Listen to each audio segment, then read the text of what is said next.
دجالی media وہ بھی سن لیں، اپنے ڈیسک پر بیٹھ کر کے ٹٹو لوگوں کو لڑاتے رہتے ہیں وہ بھی سن لیں، قرآن، اسلام، رسول کی ذات پر حملے کرانے کے لیے زرخرید لوگوں کو بٹھاتے ہیں، وہ بھی سارے نیوز اینکر، یہ پنڈت سب جمع ہو جائے میدان میں، یہ فقیر قادری حاضر ہوگا، ایک بڑی آگ جلائی جائے، آگ لگائی جائے، میں اس سے کہتا ہوں میں بھی آگ میں داخل ہوں گا، تو بھی آگ میں داخل ہو جا، جو سلامت رہے گا اس کا دین حق پہچانا جائے گا۔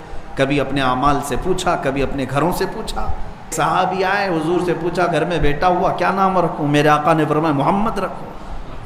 1.5 سال 2 سال کے بعد آئے، کہا حضور دوسرا بیٹا ہوا ہے کیا نام رکھوں؟ کہا محمد رکھو۔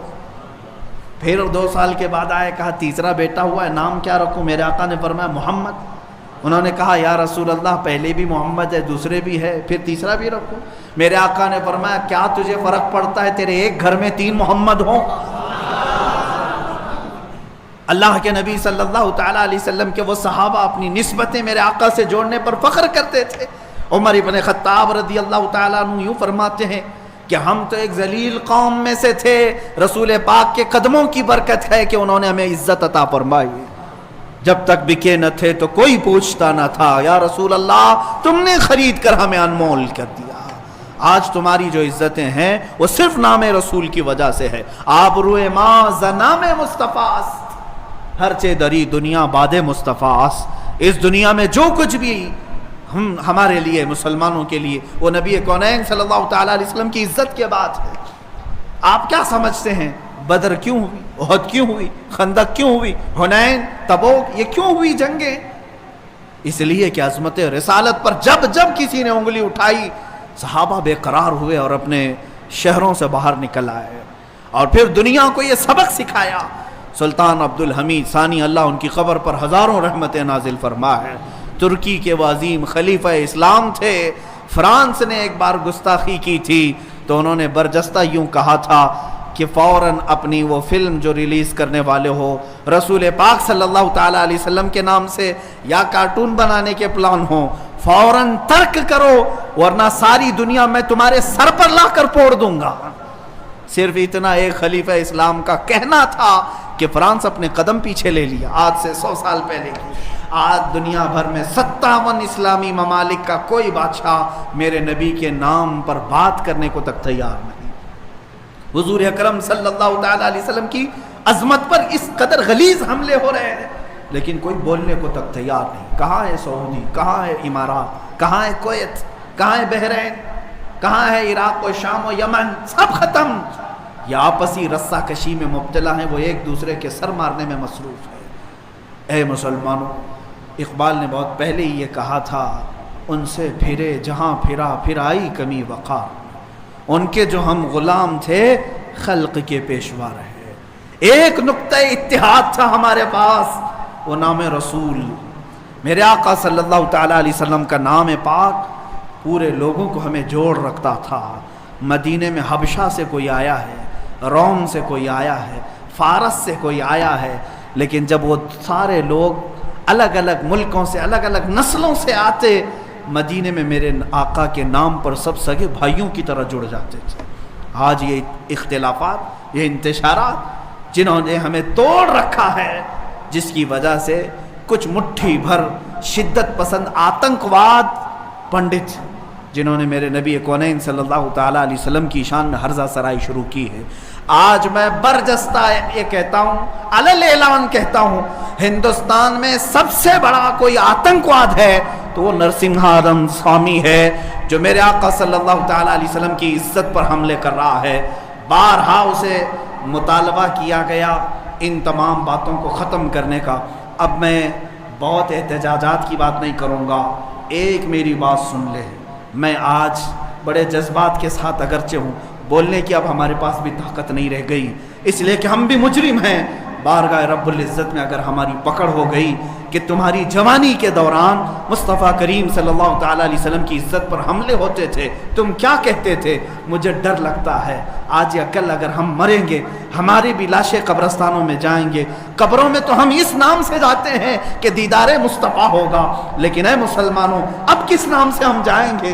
رسول پاک صلی اللہ تعالیٰ علیہ وسلم قبر میں تشریف لائے اور پھر اگر ہمیں دیکھ کر کے یہ فرمائیں تو ہی وہ ہے جو میرے نام کی گندی گالیاں سن کر کے ابھی قبر میں لیٹا ہے، ہمارے پاس کوئی جواب نہیں رہے گا۔ حضور پاک صلی اللہ تعالیٰ علیہ وسلم کی عظمت پر رقیق حملے، جانتے ہیں جس سوامی نے، جس پنڈت نے، جس مہنت نے حضور پاک کے لیے شبد استعمال کیے، وہ میں اس کا نام بھی اس مقدس مسجد میں لینا نہیں چاہتا، لیکن میں کھل کر کے رد کرنا چاہتا ہوں، حکومت وقت سے کہتا ہوں ایسے کتوں کے گلوں میں اپنے پٹے باندھ لو۔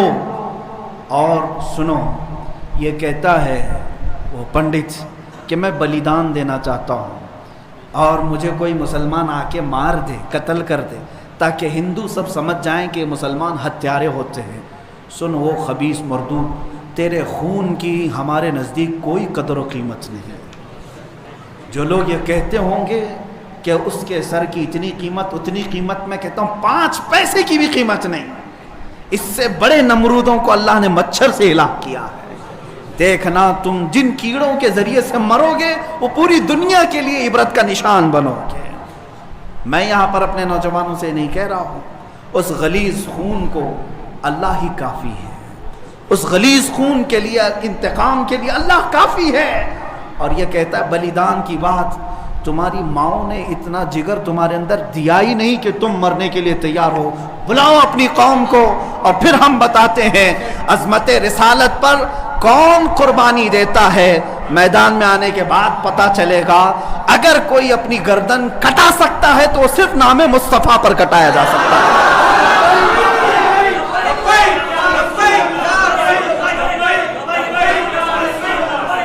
حسن یوسف پہ کٹی مصر میں انگشت زنا، سر کٹاتے ہیں تیرے نام پہ مردان عرب۔ وہ صحابہ کٹاتے تھے اور بتاتے تھے۔ آج اگر وہ پنڈت وہاں بیٹھ کر کے کہتا ہے کہ میں بلیدان دینا چاہتا ہوں، تو اپنی کوٹھے میں بیٹھ کر بلیدان دے لے، تیرے اپنے گھر میں، لیکن میں جانتا ہوں کہ 1 لاکھ کیا، ابھی اگر میں ہندوستان کے نوجوانوں کو آواز دے دوں تو پوری دلی کی سرزمین بھر جائے گی انشاءاللہ العزیز۔ سارے نوجوانوں کے سر بھی وہاں پر لہرائیں گے۔ میں انشاءاللہ عنقریب اعلان کرنے والا ہوں کہ اے نوجوانوں، کیا تم میری اس بات پر لبیک کہتے ہو کہ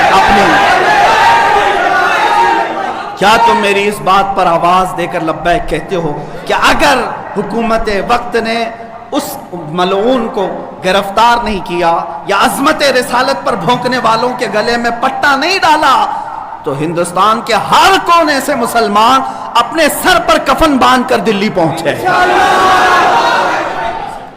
آپ تیار ہیں اس بات کے لیے؟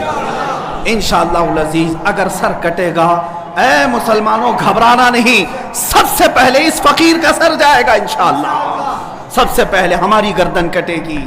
اور یہ مرنا تو ہے ہی آج یا کل، اپنے بستر پر ایڑیاں رگڑ رگڑ کر مرنے سے تو بہتر ہے میرے مصطفیٰ کی عظمت کا پرچم بلند کر کے دنیا سے جائے، اس لیے کہ فرشتے بھی ہمارے لاشوں کے استقبال کے لیے تیار، فرشتے بھی ہماری لاشوں کے استقبال کے لیے تیار ہوں، اس لیے کہ فرشتے بھی یہ کہیں گے یہ عام آدمی کی لاش نہیں آ رہی ہے، میرے نبی پاک پر اپنا خون نچھاور کرنے والا آ رہا ہے۔ اور انشاءاللہ العزیز انشاءاللہ وہ پنڈت اپنے بزدلوں کو جمع کرنے کی کوشش کر رہا ہے۔ اور ابھی میں نے دیکھا ایک ویڈیو نشر کر کے وہ کہتا ہے ہندو بھائیوں سے میں کہتا ہوں کہ تم اپنی قربانی کے لیے تیار ہو جاؤ، کیوں زہر پھیلا رہے ہو، کیوں زہر پھیلا رہے ہو ہندوستان میں؟ ہم نے کبھی لڑنے کا یا جہاد کا اعلان نہیں کیا، اب تک ہمارے کسی عالم نے اعلان نہیں کیا۔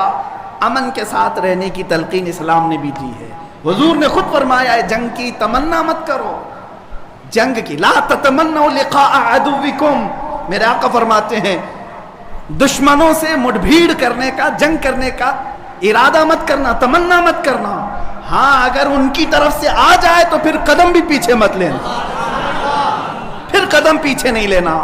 اس وقت پھر تم سمجھ لینا تمہارے ساتھ کون ہوگا. پرائم منسٹر آئے گا, ہوم منسٹر آئے گا, سی ایم آئے گا, یہ سب اسی کوٹھے کے لوگ ہیں. اے مسلمانوں, فخر کے ساتھ آنا, تمہارے ساتھ کوئی اہل سیاست نہیں آئے گا. تمہارے پیٹھ پیچھے رسول اللہ کی ذات ہوگی اور تمہارے سر پر اللہ رب العزت کی عنایت ہوگی. اللہ اور اس کے رسول کے بھروسے پر ہم جائیں گے انشاءاللہ. اور یاد رکھنا, یہ صرف جذبات کی باتیں نہیں, جوش کی باتیں نہیں. میں اپنا ایک پیغام ریکارڈ کرنا چاہتا ہوں. اگر اس ملعون اور اس خبیث نمرود کی اولاد تک میری یہ بات پہنچ سکتی ہے تو پہنچا دی جائے. تم نے بہت بھونک لیا اپنی مندر میں بیٹھ کر کے, تم پریس کلب آف انڈیا میں بیٹھ کر کے بہت بھونک لیے. کتے آپس میں اپنی گلی میں بہت بھونکتے ہیں. میرے اس میسج کو اس ملعون تک پہنچا دیں. اگر ذرا برابر بھی دم خم ہے تمہارے اندر, تمہاری ماں نے اگر دودھ پلایا ہے تم کو, تو اب میں مناظرے کا چیلنج نہیں دے رہا ہوں, ڈیبیٹ بھی نہیں کروں گا, بات چیت بھی نہیں کروں گا. آؤ میں اعلان کرتا ہوں, 8 دن کے اندر تم دلی پہنچو, کسی میدان میں پہنچو, اپنی ساری مقدس کتابیں لے کر کے آؤ. انشاءاللہ العزیز یہ فقیر قرآن پاک لے کر حاضر ہوگا.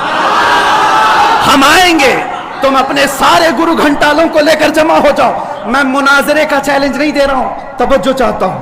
میں ڈیبیٹ کرنے کی بات ہی نہیں کر رہا ہوں. یہ نیوز اینکر جتنے دجالی میڈیا وہ بھی سن لیں, اپنے ڈیسک پر بیٹھ کر کے ٹٹو لوگوں کو لڑاتے رہتے ہیں وہ بھی سن لیں.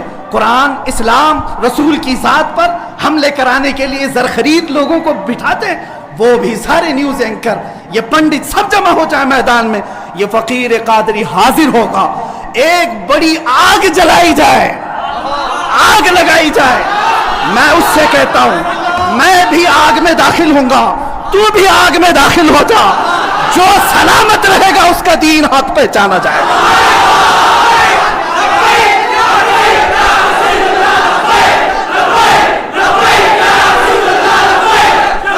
بہت ہو گیا